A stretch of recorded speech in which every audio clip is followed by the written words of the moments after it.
Ang haba at tuloy-tuloy na script sa Filipino, si Mariam, ang kabubatan, at ang engkanto.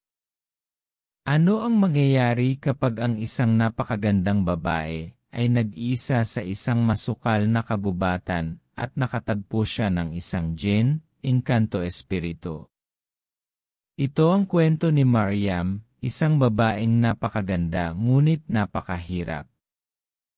Noong malakas pa ang kanyang ama, pumupunta ito sa kabubatan upang magputol ng kahoy at ibenta ito sa palengke.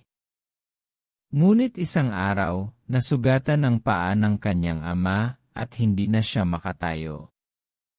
Mula noon, lalong naghari ang kahirapan sa buhay ni Mariam. Iminungkahi ng mga taga-nayon na magtrabaho siya sa ibang bahay hanggang sa gumaling ang kanyang ama. Ngunit ang kanyang may sakit na ina ay nag-aalangan na hayaan ang kanyang dalagang anak na magtrabaho sa bahay ng iba. Nagpasya si Mariam na siya na mismo ang pupunta sa kabubatan upang magputol ng kahoy. Ngunit habang siya ay nag-iisang nagpuputol ng kahoy sa kabubatan, isang jinn na matagal nang nakakulong, ang labis na naakit sa kanyang kagandahan. Ang jinn ay nagkunwari at gumawa ng isang bagay na nakakagulat kay Mariam. Si Mariam ay walang magawa dahil sa gutom, kakulangan sa pera, at dahil sa kanyang may sakit na mga magulang. Nagpasya siyang tanggapin ang alok ng jinn na magpakasal. Ang nangyari sa buhay ni Mariam pagkatapos noon ay lubos na mababasa at mauunawaan niyo sa kwentong ito. Ang kahirapan at ang katiyakan sa Noorabad, ang tiyaga ni Hamid at ang liwanag ni Mariam. Ang lupa ay napaso sa araw, ang mga bitak ay nakakalat sa malayo, at ang katahimikan ng mga tuyong bundok ang nakapalibot. Ito ang pagkakakilanlan ng maliit na nayon ng Noorabad. Walang malalaking gusali, at wala ring nagniningning na palengke. Ang yaman dito ay tiyaga, saber, kasipagan, at pananampalataya sa kaisahan ng Diyos, tawhid. Ang mga lansangan ng nayon ay may amoy ng luwad, at ang puso ng mga tao ay may malalim na paniniwala sa Allah. Dito, ang umaga ay nagigising sa tunog ng adhan, panawagan sa dasal ng Fajr. Ang mga tao rito ay hindi umiibig sa mundo, kundi sa kabilang buhay, akhira. Ngunit sa isang sulok ng mapayapang nayon na ito, naroon ang kabubatan. Sa umaga, ito ay tahimik, nababalutan ng lunti ang dahon. Ngunit pagsapit ng gabi, nagiging misteryoso at katahimikan ang bumabalot dito. Nabalitaan ng mga tao na may mga kakaibang tunog na nanggagaling doon, at maraming dekada na ang nakalipas, may nangyari roon na hanggang ngayon ay ikinukwento pa rin ng mga matatanda. Ang mga nanay sa nayon ay ginagamit ang kwentong ito upang takutin ang kanilang mga anak. Matulog ka na, anak, baka kunin ka ng jinn sa kabubatan.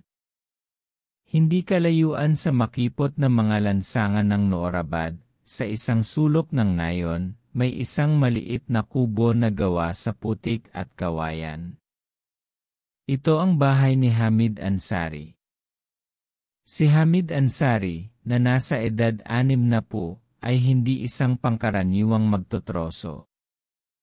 Siya ay isang tao na nagdarasal ng, Alhamdulillah, ang lahat ng papuri ay para sa Allah, sa bawat hininga.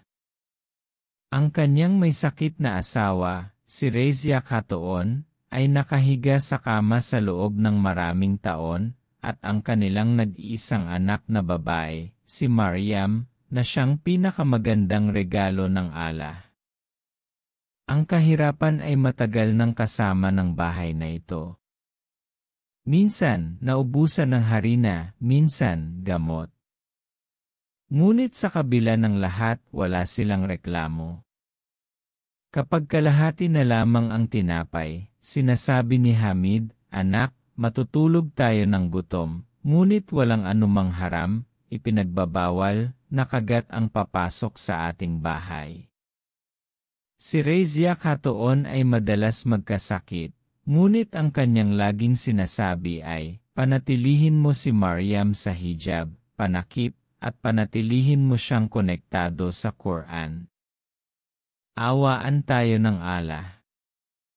Naunawaan ni Mariam ang lahat sa murang edad, ang kalagayan ng bahay, ang pagsisikap ng ama, ang sakit ng ina, at higit sa lahat, ang kanyang koneksyon sa Diyos. Sa araw, inaasikaso niya ang bahay, binibigyan ng gamot ang ina, at sa gabi ay nagbabasa ng Quran. Bagamat ang mga kurtina sa bahay ay punit-punit, ang pantakip ng dangal at kahiyaan, ay laging sariwa. Kahit sira ang pinto, ang tunog ng paggising para sa Fajr ay umaalingaw sa buong bahay tuwing umaga. Hindi isang pangkaraniwang babae si Mariam. Siya ay anak ng panahong iyon kung saan ang mga babae ay inaalagaan tulad ng salamin. Ngunit pinalaki siya ng kanyang ama sa lilim ng Quran. Ang kanyang asal, kahiyaan, at espiritual na liwanag ay makikita sa kanyang pananalita at paglalakad na minana niya. Siya ay nasa edad 17 tandang bawas 18. Kapag siya ay lumabas ng bahay na nakabalabal, para bang ang kahiyaan mismo ang yumuyukod sa kanyang mga yapa. Walang pagpapaganda, walang pagpapakita, tanging simplicity, at ang liwanag ng pananampalataya, iman, ang nasa kanyang mukha. Ang kanyang malalaking mata ay hindi nagpapakita ng takot, kundi ng isang tiyak na paniniwala sa mga pangako ng Allah. Ang buhay ni Mariam ay nagsisimula sa pangalan ng Allah at nagtatapos din doon. Pagkatapos ng dasal sa Fajr, inaalagaan niya ang kanyang ina. Pagkatapos ay inaasikaso niya ang mga maliliit na gawain sa bahay bago niya kunin ang Quran. Ang kanyang pagbabasa ay napakatamis at nakakaantig sa puso, kaya minsan, ang mga matatandang babae sa kapitbahay ay tahimik na nakaupo sa labas, para lamang pakinggan ang boses ni Mariam. Ang kagandahan ni Mariam ay hindi lamang limitado sa kanyang mukha, makikita rin ito sa kanyang pag-isip, sa kanyang paglalakad, sa kanyang pagdarasal, sa kanyang katahimikan, at sa kanyang mga mata. Natatakot siya sa Allah, ngunit hindi sa mundo. Ang pagsubok, ang pagtitiis ng ama at ang desisyon ni Mariam. Ang umagang iyon ay tulad din ng ibang araw. Si Hamid Ansari, sa tulong ng kanyang tungkod, ay dahan-dahang pumasok sa kabubatan. Sa kanyang likod ay ang lumanyang lalagyanan, sa kamay ay ang kanyang palakol, at sa labi ay ang tasbi na, "Ya Rabbi Asir wala tu Asir, aking Panginoon, gawin mo itong madali at huwag itong gawing mahirap." Ang kagubatan ay ang kanyang pang-araw-araw na kasama. Ngunit sa araw na yon, tila may ibang plano ang kapalaran. Habang nagpuputol ng tuyong sanga, nadulas ang kanyang paa. Natapilok siya, at sa sandaling iyon, isang malakas na sigaw ang umalingaw sa himpapawid, "Ya Allah!" Si Hamid ay bumagsak sa lupa. Ang sakit ay sobra, at ang luha ay dumaloy mula sa kanyang mga mata. Sa tulong ng isang pastol na nagdaraan, naibalik siya sa nayon. Sinuri siya ng maliit na doktor sa nayon, umiling, at sinabi, "Bali ang buto." Mahirap nang makalakad sa loob ng hindi bababa sa 5 buwan. Sa unang pagkakataon, ang mga mata ni Hamid Ansari ay nanggigilalas na nagtanong sa Diyos. Ngunit muli niyang ipinikit ang mga mata at sinabi, Hasbun Allahu wa ni'mal wakil, sapat na sa amin ang Allah, at siya ang pinakamahusay na tagapangalaga.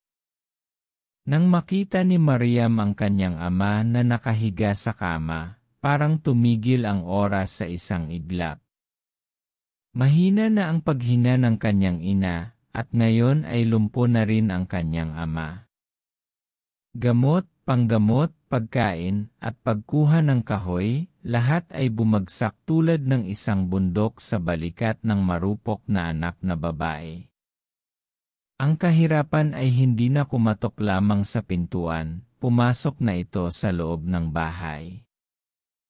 Nang si Hamid Ansari ay nakahiga na sa kama at ang mga responsibilidad ng bahay ay napunta na kay Maryam, ang una niyang naisip ay, saan magmumula ang kahoy? Ang sagot ay malinaw, ang kagubatan.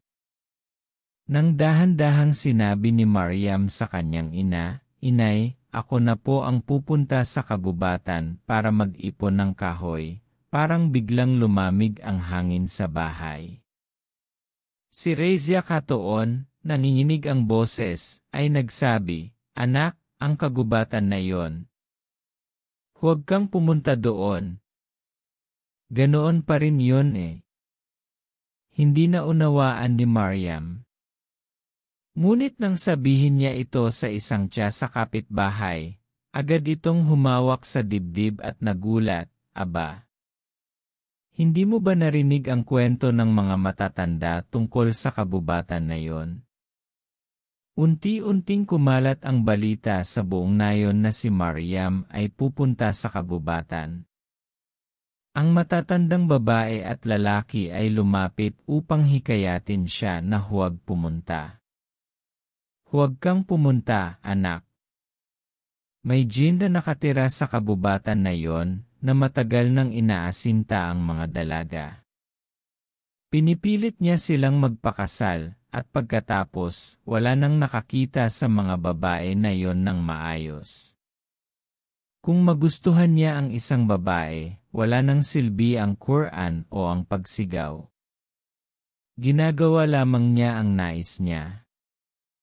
Nakikinig si Maryam. Nakayuko ang kanyang mga mata, ngunit ang kanyang mukha ay hindi man lang nanginginig. May nagsabi, ipinapahamak mo ang iyong sarili para sa iyong ama. Paano kung may mangyari sa iyo? Ang tanging sinabi ni Maryam ay, ang aking ama ay kumita ng marangal, halal, sa lahat ng pagkakataon. Kung gayon, dapat ba akong pumili ng landas na ipinagbabawal, haram, para sa aking ama? Nagtitiwala ako sa aking Panginoon at sa Quran. Ang mga taga-nayon ay puno ng takot, ngunit sa loob ni Maryam ay may isa pang liwanag na nagtataboy sa takot. Nagbabago ang hangin sa nayon. Sa isang panig ay ang mga lumang kwento, at sa kabilang panig ay ang katiyakan ng isang anak na babae na puno ng pagtitiis. At nangyari ang hindi inakala ng sinuman. Kinuha ni Maryam ang Quran, binalutan ang sarili ng tsadar, balabal, at naglakad patungo sa kagubatan, dala ang pangalan ng Allah. Isang lugar kung saan walang dalaga ang naglakas loob na pumunta. Ang hiwaga ng kagubatan, ang panalangin ni Walid at ang unang tagpo. Nang kumalat ang balita tungkol sa pagpunta ni Maryam sa kagubatan, nagtinginan ang ilang matatanda. Pagkatapos, isang gabi, ang pinakamatandang tao sa nayon, si Hafiz Muhammad Usman Sahib, ay nagsalita ng nanginginig ang boses, Mga anak, sasabihin ko sa inyo ang isang bagay na matagal ng tahimik. Ang kwento na tanging ang aming ama lamang ang nakakaalam. Ang kanyang boses ay umalingaw-ngaw, at tahimik na nakinig ang lahat ng tao sa nayon. Maraming taon na ang nakalipas, isang masamang jinn ang nagdala ng takot sa ating nayon. Lumabas siya sa dilim ng gabi at kinuha ang mga babaeng malilinis ang puri. Walang nakakakita sa kanya. Tanging ang malakas na ihip ng hangin at ang sigaw ng pangalan ng isang babae lamang ang naririnig. Nagbasa kami ng Quran, nag-adhan kami, ngunit walang epekto. Pagkatapos, isang matandang darvish, mabuting tao, ang dumating sa nayon. Ang kanyang pangalan ay Hazrat Fazlur Rahman. Nakita niya ang kalagayan ng nayon at sinabi, ang kapangyarihan ng jinn na ito ay lumakas dahil sa kasalanan. Ngunit maaari siyang mapigilan sa pamamagitan ng landas ng Allah. Pagkatapos ay tinipon niya ang buong nayon sa masjid. 3 gabi silang nagdasal ng tuloy-tuloy. Sa ika-4 na gabi, nag-iisa siyang pumunta sa kabubatan, at sa ilalim ng lumang puno na iyon kung saan madalas siyang umatake, binasa niya ang mga talata ng Quran, Ayatul Kursi, Surah Baqarah, at Surah Jinn. Ako ang saksi, sabi ni Usman Sahib, sumisigaw ang jinn, ngunit hindi umatras si Hazrat. 7 siyang beses nagsalita, hanggat ang mga anak na babae ng nayon na ito ay mananatiling malinis ang puri at maglalakad sa landas ng pagtitiis, hindi ka makakalabas sa puno na ito. At pagkatapos ay ikinulong niya ito sa puno na iyon. Lumaganap ang katahimikan. Tumigil si Usman Sahib, tumingin kay Maryam, at sinabi, Anak, nasa iyo ang liwanag na nasa mga dasal ng wal, santo, na iyon. Ngunit tandaan mo, kung ang sinumang babae sa nayon ay maglakad sa landas ng kawalan ng kahihiyan o magbitiw sa pagtitiis, muling yayanig ang puno na iyon. Kinagabihan, habang natutulog ang buong nayon, si Maryam ay nakaupo sa bubong. Tumingin siya sa langit at sinabi, O aking Panginoon, ikaw lamang ang aking kanlungan.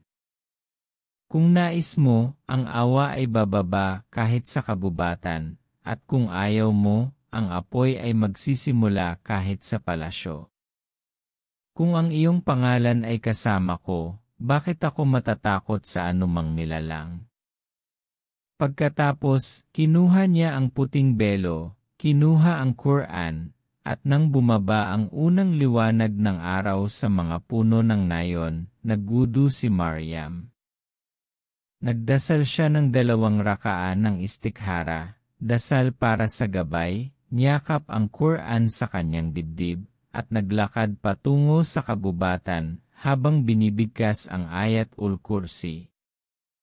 Ang mga lansangan ng nayon ay tahimik, ngunit ang kanyang mga yapak ay puno ng katatagan, istikamat. Tiningnan siya ng bawat tao na nagdaraan, na para bang naglalakad siya tulad ng isang shahid, martir. Hindi siya nag-iisa. Kasama niya ang Allah, ang Quran, at ang kanyang katiyakan. Habang papalapit siya sa kabubatan, lumakas ang hangin. Ngunit ang boses ni Maryam ay umalinggaw sa kanila, Hasbun Allahu wa ni'mal wakil. At sa ganitong paraan, ang pinakamalinis na anak na babae ng nayon ay pumasok sa kabubatan kung saan nakatago ang misteryo at, marahil, ang tadhana. Ang unang alok, ang awa ng jinn at ang labanan sa puso. Sa loob ng kagubatan, may isang malalim na katahimikan.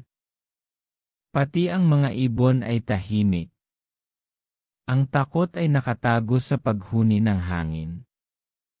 Nang ang tinig ng pagbigkas ng Quran ay lumapit sa lumang puno kung saan nakakulong ang jinn sa loob ng maraming taon, may gumalaw. Ang jinn, na nagtanim ng galit sa mga tao sa loob ng maraming siglo, na ang kaluluwa ay nalunod sa galit, paghihiganti, at kalungkutan, ay nagising sa isang banal na tinig. Idinilat niya ang kanyang mga mata. Ngunit sa unang pagkakataon, ang mga mata na ito ay hindi upang tingnan ang sinumang tao. Ngunit upang maramdaman ang isang liwanag. Nakita niya ang isang babae na nakasuot ng puti, may Quran sa kamay, nagbabasa sa kanyang labi, at may liwanag ng Allah sa kanyang mukha. Ang hangin ay dumaan sa tabi niya ng may respeto. Ang jinn ay nagulat sa unang pagkakataon, sino ito? Siya ay tao, ngunit walang takot sa kanya. Walang gulat. Walang pagtatangka na tumakas. Sa halip, ang kanyang mga salita ay nagbibigay sa akin ng kapayapaan. Ang kanyang puso, na hindi kailanman tumibok para sa sinuman, ay bahagyang nanginginig. Ito ba ay pag-ibig? Ang jinn ay dahan-dahang lumabas. Banayad tulad ng usok, ngunit mataas at misteryoso. Ngunit ngayon walang galit o dilim sa kanyang mukha. Tiningnan siya ni Mariam, ngunit yumuko ang kanyang mga mata. Walang takot o pagkagulat. Tanging isang bati, Assalamu alaikum, sumainyo nawa ang kapayapaan. Ang jinn ay tumigil. Hindi ito ang sagot na nakasanayan niya. Bumulong siya, wa alaikumussalam. O liwanag ng sangkatauhan. Ang oras ay tila huminto sa kabubatan. Isang babaeng malinis ang puso at isang nilalang na basag ang kaluluwa ang nagkita sa unang pagkakataon. Kinabukasan, habang si Mariam ay muling nag-ipon ng kahoy at nagbabasa, ang jinn ay dahan-dahang lumapit sa kanya. Ngayon, ang kanyang boses ay walang misteryo ng gabi, kundi isang umiindayog na damdamin. Sabi niya, Mariam, gusto kitang pakasalan. Napatigil si Mariam. Tila huminto ang kanyang paghinga. Tinapos ng jinn ang kanyang sinasabi, pagagalingin ko ang iyong ama. Aalisin ko ang sakit ng iyong ina. Ang iyong bahay ay magkakaroon ng kayamanan. Walang magiging kakulangan. Tanggapin mo lamang ako. Yumuko ang mga mata ni Mariam at nanginginig ang kanyang puso. Hindi ito isang pangkaraniwang pag-aalok. Ito ay isang panukala ng isang nilalang na hindi tumatanggap ng pagtanggi o pagkatalo. Ngunit naglakas loob si Mariam at sinabi, pag-iisipan ko ito bukas. Umalis siya at lumabas sa kagubatan.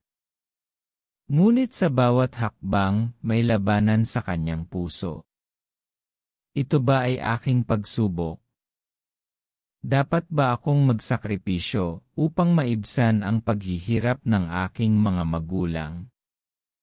Pag-uwi, nakita niya ang tuyong mata ng kanyang may sakit na ina. Nakita niya ang bendahe sa kanyang ama. Nakita niya ang walang laman na kalan dahil sa gutom. Maaari ko bang ayusin ang lahat? Sa isang simpleng lamang. Pagkatapos, pumasok siya sa kanyang silid, binuksan ang Quran, at paulit-ulit na nagtanong sa pagluha, Ya Allah, ipakita mo sa akin ang tamang daan. Ako ay iyo lamang alipin. Hindi natulog si Mariam ng gabing iyon. Ito ay isang gabi ng pagsubok. Ang katahimikan ay nasa paligid, ngunit may labanan sa loob ng kanyang puso. Minsan, naaalala niya ang mga kamay ng kanyang ama habang binibigkisan ang kanyang sugat. Minsan, ang mahinang boses ng kanyang ina, Mariam, bigyan mo ako ng tubig. Tumingin siya sa lupa, pagkatapos ay sa langit. Ya Rab, luluhod ba ako sa harap ng sinumang nilalang? Ang pag-ibig ba sa aking mga magulang ay dinadala ako sa ibang landas? Sa gabing iyon, habang nakayakap sa Quran, lumuhod si Maryam sa sajda, "Huwag mo akong iwanang mag-isa, aking Panginoon. Ipakita mo sa akin ang daan." Ang tagumpay, ang dalisay na kondisyon at ang pagsuko ng jinn. Nang sumapit ang adhan ng Fajr, bumangon si Maryam.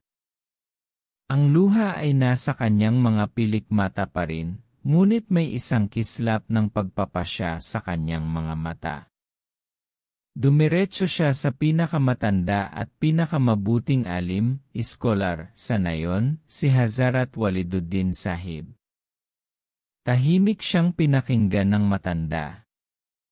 Pagkatapos, mahinahon itong nagsalita, "Anak, ang pagtitiis na ginawa mo ay ang pinakadakila mong yaman. Ang Allah ay kasama ng mga nagtitiis."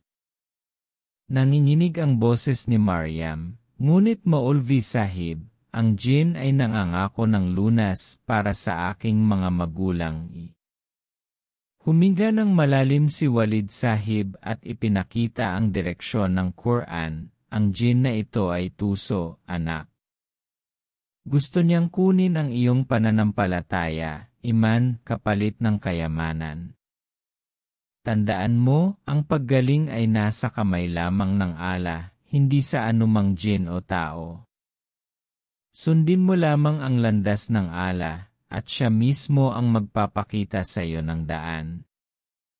Muling lumuha si Maryam, ngunit sa pagkakataong ito, ang luha ay hindi na takot kundi katiyakan.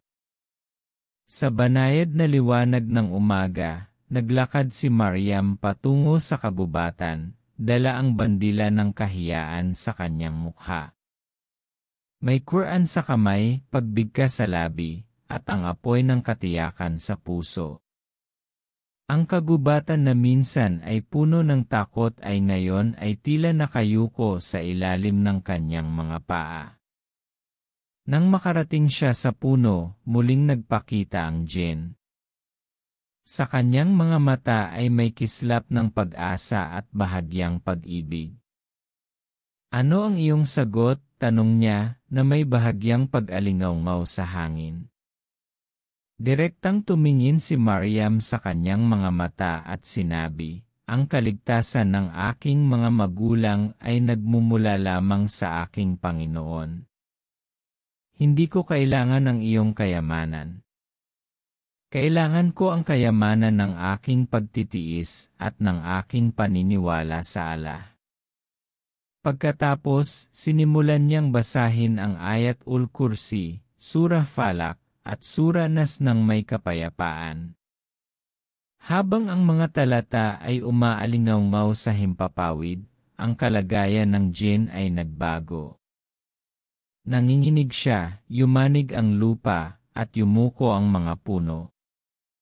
Tama na! Ang liwanag na ito, napakatindi ng liwanag na ito. Ang jinn ay naghihirap.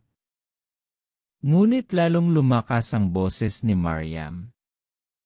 Ang kanyang pagtitiis ay nagbigay sa kanya ng kapangyarihang espiritual. Hindi siya nakatayo dahil sa takot, kundi dahil sa katotohanan. Sa wakas, bumagsak ang jinn sa lupa. Ang luha ay dumaloy mula sa kanyang mga mata. "Tiyak na tinuruan mo ako ng aral ng sangkatauhan at hangganan. Hindi na ako magpapahirap sa sinuman.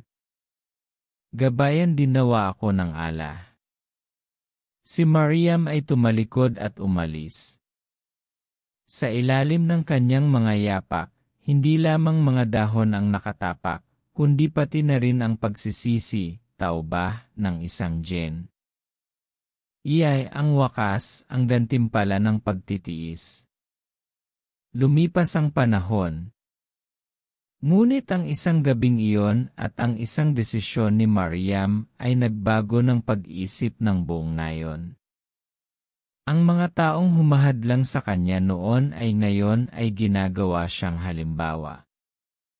Sabi ng mga matatandang babae, ito si Maryam, na nanalo hindi sa jinn, kundi sa kanyang sariling pagtitiis. Ang kalagayan ng kanyang ina ay bumuti. Si Hamid ay dahan-dahan nang nakakalakad. Walang jinn ang dumating. Walang kasunduan ang naganap. Tanging ang pagbabasa ng Quran, ang mga dasal sa gabi, at ang katiyakan ng isang babae ang tinanggap ng Allah. Ang kagubatan, kung saan ipinagbawal ang sinumang babae na pumunta, ay ngayon ay pinupuno ng matamis na pagbigkas ni Maryam sa liwanag ng umaga. Ang mga puno ay yumuyukod na parang bumabati, at ang hangin ay humihinto. Ang mga bata sa nayon ay hindi na tinatakot, kundi tinuturuan ng aral. At kasabay ng pagbigkas na iyon, tila may isang hindi nakikitang tinig na nagsasabing, ang sinumang gumawa ng Quran na kanyang kasama ay hindi kailanman matatakot sa anumang jinn sa mundo. Kung nagustuhan niyo ang kwento ni Maryam na puno ng pagtitiis at katiyakan, i-like ito.